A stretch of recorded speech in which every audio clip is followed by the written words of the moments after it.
إن الحمد لله وحده والصلاة والسلام على من لا نبي بعد۔ آج ہم اللہ تعالیٰ کی توفیق سے 18ویں پارے کا خلاصہ اس کا مطالعہ کریں گے۔ 18ویں پارے میں سورہ مومنون ہے مکمل، اور سورہ نور بھی مکمل ہے، اور سورہ فرقان کا کچھ حصہ اس میں ہے اور کچھ حصہ آگے 19ویں پارے میں ہے۔ تو شروع میں اس پارے کے آغاز میں اللہ رب العالمین فرماتے ہیں اعوذ باللہ من الشیطان الرجیم بسم اللہ الرحمن الرحیم قد افلح المؤمنون، یقیناً مومن کامیاب ہو گئے۔ کون سے مومن؟ الذین هم فی صلاتہم خاشعون، وہ لوگ جو اپنی نمازوں کے اندر خشوع و خضوع کرتے ہیں، یعنی توجہ کے ساتھ نماز پڑھتے ہیں۔ والذین هم عن اللغو معرضون، وہ لوگ جو لغو باتوں سے یعنی کہ فضول باتوں سے پرہیز کرتے ہیں، فضول چیزوں سے پرہیز کرتے ہیں۔ والذین هم للزکاة فاعلون، وہ لوگ جو زکوٰۃ کو ادا کرنے والے ہیں۔ والذین هم لفروجهم حافظون، اور وہ لوگ جو اپنی شرمگاہوں کی حفاظت کرنے والے ہیں، مگر یہ کہ اپنی بیویوں اور لونڈیوں سے، کہ ان پر ان کی کوئی ملامت نہیں ہے، جو اس کے علاوہ چاہے تو وہی حد سے بڑا ہوا ہے۔ والذین هم لاماناتهم وعہدہم راعون، یہ وہ لوگ ہیں جو اپنی امانتوں اور وعدوں کی پاسداری کرنے والے ہیں۔ والذین هم علی صلواتہم یحافظون، یہ وہ لوگ ہیں جو اپنی نمازوں کی حفاظت کرنے والے ہیں۔ نماز کا 2 دفعہ ذکر آ گیا، شروع میں بھی یہاں بھی۔ اولئک هم الوارثون، یہی لوگ وارث بننے والے ہیں۔ کس چیز کے وارث؟ الذین یرثون الفردوس، یہ فردوس کے وارث بننے والے ہیں۔ جنت الفردوس جو جنت کا سب سے اعلیٰ مقام ہے۔ ہم فیہا خالدون، یہ اس کے اندر ہمیشہ رہیں گے۔ اللہ تعالیٰ سے دعا اللہ تعالیٰ ہمیں بھی ایسا مومن بنائے جس کے اندر یہ صفات موجود ہوں۔ اللہ تعالیٰ ہمیں بھی جنت فردوس کا وارث بنائے، آمین۔ آگے اللہ تبارک تعالیٰ انسان کے ابتدائی یعنی کہ پیدائش کے حوالے سے بیان فرماتے ہیں کہ وَلَقَدْ خَلَقْنَا الْإِنسَانَ مِنْ سُلَالَةٍ مِنْ طِينٍ، ہم نے انسان کو ایک ٹھیکرے کی طرح کھنکھناتی ہوئی مٹی سے پیدا کیا۔ پھر اس کے بعد جو ہے وہ ہم نے نطفے کے ذریعے، اور پھر آگے نطفہ جو ہے وہ علقہ بنا، علقہ سے جو ہے وہ مضغہ بنا، مضغہ سے پھر عظامہ اور پھر لحمہ، یعنی کہ پہلے جو ہے وہ ایک قطرہ تھا، اس سے جو ہے وہ لوتھڑا بنا، اور اس سے پھر جو ہے وہ ہڈی بنی، اور ہڈی کے اوپر پھر اللہ تبارک تعالیٰ نے گوشت چڑھا دیا، اور اس طرح اللہ تبارک تعالیٰ نے پیدا فرمایا۔ تو یہ اللہ تعالیٰ کی بہت بڑی نشانی ہے۔ تو پھر اللہ تبارک تعالیٰ نے فرمایا پھر ثم انکم بعد ذلک لمیتون، پھر اس کے بعد پیدا ہوتے ہو، زمین کے اندر رہتے ہو، پھر اس کے بعد تم مر جاتے ہو۔ ثم انکم یوم القیامۃ تبعثون، پھر قیامت کے دن تمہیں دوبارہ زندہ فرمائے گا اللہ تبارک تعالیٰ۔ تو یہ اللہ تعالیٰ کی قدرت کی بہت بڑی نشانی ہے۔ تو یہاں اس سورہ مبارکہ میں اللہ تبارک تعالیٰ نے اپنے کچھ انبیاء علیہ السلام کا ذکر فرمایا ہے، جس میں سرفہرست سیدنا نوح علیہ السلام ہے، کہ انہوں نے جب اللہ تعالیٰ نے ان کو کشتی بنانے کا حکم دیا، وہ اللہ تعالیٰ نے یہاں پر تذکرہ فرمایا ہے۔ اور پھر اس کے علاوہ جو ہے وہ حضرت موسیٰ علیہ السلام کا اور عیسیٰ علیہ السلام کا تھوڑا تھوڑا سا یہاں پر ذکر ہے۔ تو اللہ تبارک تعالیٰ فرماتے ہیں یہ تمام انبیاء علیہ السلام جو آئے ہیں، انہوں نے دین حق کی تبلیغ کی ہے، دین حق کو سمجھایا ہے، سکھایا ہے۔ اور اللہ تبارک تعالیٰ نے فرمایا یا ایھا الرسل، اے تمام رسولوں، اللہ تعالیٰ اپنے رسولوں کو حکم دے رہے ہیں کلوا من طیبات، تم پاکیزہ چیزیں کھاؤ، واعملوا صالحا، اور نیک عمل کرو۔ یعنی کہ پاکیزہ چیزیں، حلال چیزیں کھانے کا اللہ تعالیٰ نے انبیاء علیہ السلام کو حکم دیا۔ پیچھے ہم نے سورہ بقرہ میں دوسرے بارے میں پڑھا تھا کہ اللہ تعالیٰ نے تمام انسانوں کو اور مومنوں کو بھی یہی حکم دیا ہے۔ یہ ایک ایسا حکم ہے جو سب کے لیے مشترک ہے۔ انبیاء علیہ السلام کو بھی دیا، تمام انسانوں کو بھی دیا، اور تمام مومنوں کو بھی دیا کہ تم حلال چیزیں کھاؤ اور حرام سے پرہیز کرو۔ اللہ تعالیٰ ہمیں حلال کھانے کی اور حرام سے بچنے کی توفیق عطا فرمائے۔ پھر اللہ تبارک تعالیٰ نے یہاں پر جو ہے وہ کافروں کے کچھ جو سوالات تھے، ان کے اشکالات تھے، ان کے حوالے سے بیان فرمایا کہ وہ قیامت کے حوالے سے کیوں انکار کرتے ہیں۔ تو اللہ تعالیٰ نے ان کے بڑے اچھے جوابات دیے، اور یہ بھی کہ جو توحید کے بارے میں ان سے اللہ تعالیٰ نے فرمایا ان سے پوچھو قل من رب السماوات السبع ورب العرش العظیم، ان سے پوچھو آسمانوں کا، ساتوں آسمانوں کا رب کون ہے، عرش عظیم کا رب کون ہے۔ سیقولون للہ، وہ قریب کہیں گے کہ اللہ تبارک تعالیٰ۔ یعنی کہ جو نبی مکرم صلی اللہ علیہ وسلم کے دور کے مکے کے کافر تھے نا، وہ بھی اللہ تعالیٰ کو مانتے تھے، لیکن ماننے کے بعد وہ شریک ٹھہراتے تھے۔ یعنی وہ اپنے جو انہوں نے لات منات عزا وغیرہ کے بت بنائے ہوئے تھے، وہ کہتے تھے کہ یہ اللہ کے ہاں ہمارے سفارشی ہیں، ٹھیک ہے نا، وہ ان کو خدا نہیں سمجھتے تھے، خدا اللہ تعالیٰ کو سمجھ رہے ہیں، ٹھیک ہے نا۔ اللہ تعالیٰ فرماتے ہیں کہ ان سے پوچھو کہ کون تمہیں جو ہے وہ رزق دیتا ہے آسمان اور زمین سے، تو وہ کہیں گے اللہ تبارک تعالیٰ۔ ٹھیک ہے نا. ان سے پوچھو کون جو تمہیں جو ہے وہ مشکلات سے بچانے والا ہے اور جس کے علاوہ کوئی اور بچانے والا نہیں ہے. کس کے ہاتھ میں من بیدی ملکوت کل شیء، ہر چیز کی بادشاہی کس کے ہاتھ میں؟ سیقولون للہ، وہ کہیں گے اللہ تعالیٰ کے. تو انہیں کہو کہ پھر اللہ تعالیٰ کے ساتھ کیوں دوسروں کو شریک ٹھہراتے ہو؟ تو اللہ تبارک تعالیٰ نے اس سورہ مبارکہ سورہ مومنون کے آخری حصے میں بھی وہ فرمایا افحسبتم انما خلقناکم عبثا وانکم الینا لا ترجعون، کیا انہوں نے یہ سمجھ لیا ہے کہ ہم انہیں بیکار ہی پیدا کیا گیا اور انہیں اپنے رب کے ہاں لوٹنا نہیں ہے؟ کیا انہوں نے یہ سمجھا ہوا ہے؟ فتعالی اللہ الملک الحق، یقینا اللہ تبارک تعالیٰ مالک ہے اور مالک حق ہے. لا الہ الا ہو، اس کے سوا کوئی عبادت کے لائق نہیں. رب العرش الکریم، وہ عرش کریم کا رب ہے. وَمَن يَدْعُ مَعَ اللَّهِ إِلَٰهًا آخَرَ، جو کوئی اللہ کے علاوہ کسی اور الہ کو پکارے، یدعو پکارے، دعا کرے، لا برہان لہ بھی، اس کے پاس کوئی دلیل نہیں ہے، کیونکہ اللہ تعالیٰ نے اس کی دلیل نازل نہیں فرمائی. اللہ نے کہا ہی نہیں کہ کسی اور کو مدد کے لیے پکارو. اللہ تعالیٰ نے ہمیشہ فرمایا کہ میری مدد، مجھ سے مدد مانگو. فَإِنَّمَا حِسَابُهُ عِندَ رَبِّهِ، تو اس کا حساب اس کے رب کے ذمہ ہے. اِنَّهُ لَا يُفْلِحُ الْكَافِرُونَ، ایسے کافر کبھی فلاح نہیں پائیں گے، کامیاب نہیں ہوں گے.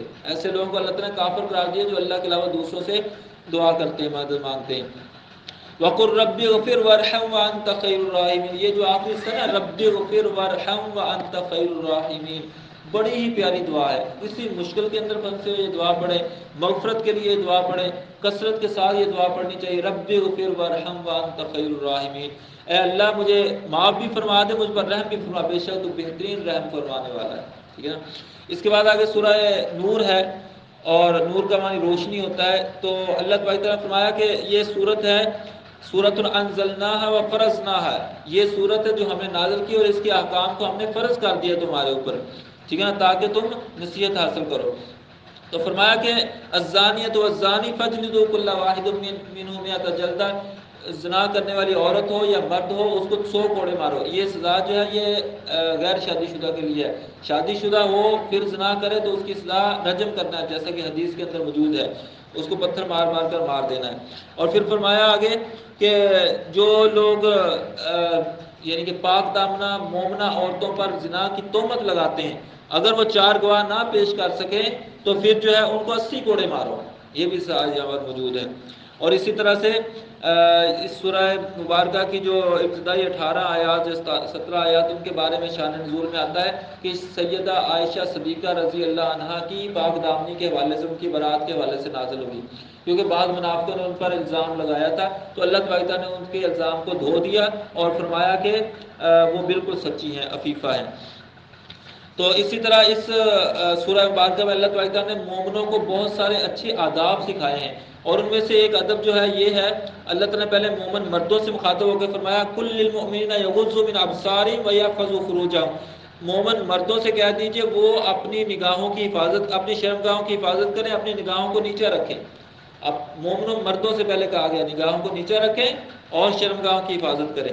پھر اگلی آیت میں فرمایا کل للمؤمنات یغضضن من ابصارہن ویحفظن فروجہن، کہ مومنہ عورتوں سے بھی کہہ دیجئے وہ اپنی نگاہوں کو نیچے رکھیں اور شرمگاہوں کی حفاظت کریں. ٹھیک ہے نا. پہلے مردوں کو حکم ہے پھر عورتوں کو بھی. ہمارے یہاں جو ہے نا اکثر معاشرے میں یہ لیا جاتا ہے کہ عورتوں پر ضرور پردہ لاگو ہے اور مرد پر کوئی نہیں، جو مرضی کرتا رہے. ٹھیک ہے نا. کسی کا بیٹا کوئی برے کام کرے نا کوئی گل نہیں خیال رہا، بیٹی کرے تو پھر جو ہے وہ ڈنڈا لے کے نکل آتے ہیں. ٹھیک ہے نا. ایسے ہی نا.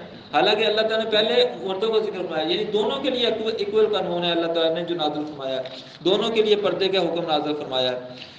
پھر اللہ تبارک تعالیٰ نے یہاں پر اپنے نور کا تذکرہ فرمایا، اللہ نور السماوات والارض، اللہ تبارک تعالیٰ آسمان و زمین کا نور ہے. اس کی مثال جو ہے وہ ایک یعنی کہ چراغ کی ہے جو کہ ایک بڑے یعنی کہ مصباح کے اندر ہے. وہ اس طرح کر کے اللہ تبارک تعالیٰ نے ایک مثال بیان فرمائی اپنے نور کی.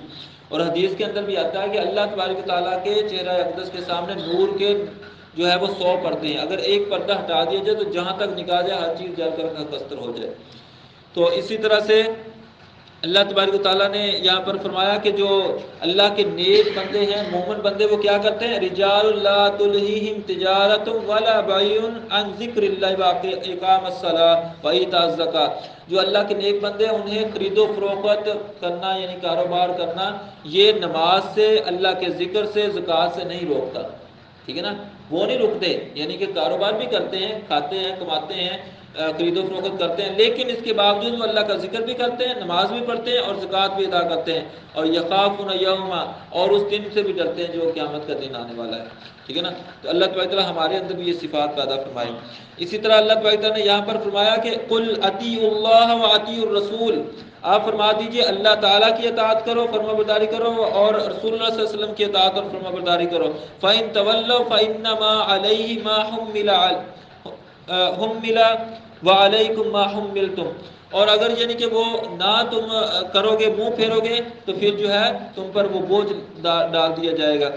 اور پھر آگے جو ہے وہ اللہ تبارک تعالیٰ نے فرمایا کہ وَأَقِیمُوا الصَّلَاةَ وَآتُوا الزَّکَاةَ وَأَطِیعُوا الرَّسُولَ لَعَلَّکُمْ تُرْحَمُونَ، اگر تم چاہتے ہو تم پر رحم کیا جائے تو نماز قائم کرو، زکوٰۃ ادا کرو، اور رسول اللہ صلی اللہ علیہ وسلم کی پیروی کرو، ان کے یعنی طریقوں پر عمل کرو۔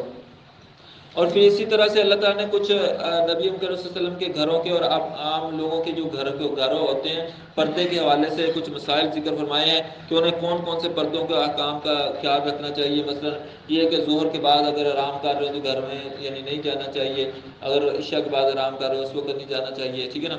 اور اسی طرح اللہ تعالیٰ نے فرمایا کہ تم پر کوئی حرج نہیں ہے، گناہ نہیں ہے کہ تم جو ہے وہ اپنے گھروں سے کھاؤ، اپنے باپ دادا کے گھروں سے کھاؤ، اپنی ماؤں کے گھروں سے کھاؤ، اپنے بھائیوں کے اپنی بہنوں کے گھروں سے کھاؤ، اپنے جو ہے پھوپھیوں کے گھروں سے، اپنی خالاؤں کے گھروں سے کھاؤ، اپنے ماموں کے گھروں سے کھاؤ، ٹھیک ہے نا۔ تو اپنے دوستوں کے گھروں سے کھاؤ، تو اس سے کوئی گناہ کی بات نہیں ہے۔ بعض لوگوں کے یہاں ہوتا ہے نا، جیسے وہ کہا جاتا تھا، ایک مرد کے بارے میں ہمیں بتایا جاتا تھا کہ وہ جو ہے نا اپنی بہن کے گھر سے کبھی پانی بھی نہیں پیتے تھے، کچھ بھی نہیں کھاتے پیتے تھے، ٹھیک ہے نا۔ تو یہ غلط بات ہے۔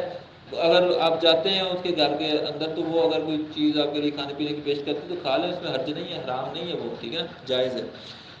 تو آخر میں جو ہے وہ آگے سورہ فرقان ہے۔ فرقان کا مطلب ہوتا ہے فرق کر دینے والی، حق اور باطل میں فرق کر دینے والی۔ قرآن کا ایک نام بھی فرقان ہے اور یہ سورت کا نام بھی سورہ فرقان ہے۔ تو اللہ تعالیٰ تبارک الذی نزل الفرقان، اللہ تبارک تعالیٰ پاک ذات ہے جس نے فرقان نازل فرمایا علی عبدہ، اپنے بندے پر، بندہ خاص یعنی نبی مکرم صلی اللہ علیہ وسلم پر۔ تو اللہ تعالیٰ نے اس کے اندر ذکر فرمایا کہ کافر جو ہیں وہ کیوں نہیں مانتے، آگے سے کیا وہ پیش کرتے ہیں، بہانے کیا لگاتے ہیں۔ تو ان میں سے ایک بہانہ یہ تھا، وہ کہتے تھے وَقَالُوا مَا لِهَٰذَا الرَّسُولِ يَأْكُلُ الطَّعَامَ وَيَمْشِي فِي الْأَسْوَاقِ، یہ تو رسول ہے، یہ تو کھانا کھاتے ہیں اور جو ہے وہ بازاروں کے اندر چلتے پھرتے ہیں، کیسے رسول ہو سکتا ہے؟ رسول ہوتا کوئی فرشتہ نازل ہوتا جو کھانا نہ کھاتا، اس طرح کا ہونا چاہیے تھا، ٹھیک ہے نا۔ تو وہ انہوں نے دیکھا تھا نبی صلی اللہ علیہ وسلم کو، اور وہ بشر کے حوالے سے دیکھا تھا، تو وہ ماننے سے انکار کر دیا انہوں نے، ٹھیک ہے نا، رسول ماننے سے انکار کر دیا۔ آج بہت سارے لوگ ایسے ہیں جو رسول تو مانتے ہیں، انہوں نے دیکھا نہیں ہے، رسول مانتے ہیں لیکن بشریت کا انکار کر دیتے ہیں۔ تو حالانکہ یہ دونوں ہی نبی صلی اللہ علیہ وسلم کی صفات ہے، بشر ہونا بھی آپ صلی اللہ علیہ وسلم کی صفت ہے، رسول ہونا بھی آپ صلی اللہ علیہ وسلم کی صفت ہے۔ کسی ایک کا بھی انکار کرنا ضرور جو ہے نا وہ بہت بڑا کفر ہے۔ تو اسی طرح اللہ تعالیٰ نے فرمایا کہ اس پارے کی آخری آیت میں وَمَا أَرْسَلْنَا قَبْلَكَ مِنَ الْمُرْسَلِينَ، ہم نے آپ سے پہلے جتنے بھی رسول بھیجے ہیں إِلَّا إِنَّهُمْ لَيَأْكُلُونَ الطَّعَامَ وَيَمْشُونَ فِي الْأَسْوَاقِ، وہ سارے ہی کھانا بھی کھاتے تھے، وہ سارے بازاروں کے اندر چلتے پھرتے بھی تھے، ٹھیک ہے نا۔ اور یعنی کہ اللہ تعالیٰ نے فرمایا سارے انبیاء علیہ السلام ہم نے اسی طرح سے بنائے ہیں، کوئی انوکھا رسول نہیں بن گیا تمہارے سامنے جو تم انکار کر بیٹھے ہو، اس لیے جو ہے وہ اس کے پیروی کرو اور اس پر ایمان لاؤ۔ اللہ تعالیٰ سے دعا ہے اللہ تعالیٰ ہمیں کتاب و سنت کو سیکھنے، سمجھنے، عمل کرنے اور دوسروں تک پہنچانے کی توفیق عطا فرمائے۔ سبحانک اللہم و بحمدک، اشہد ان لا الہ الا انت، استغفرک و اتوب الیک، وصلی اللہ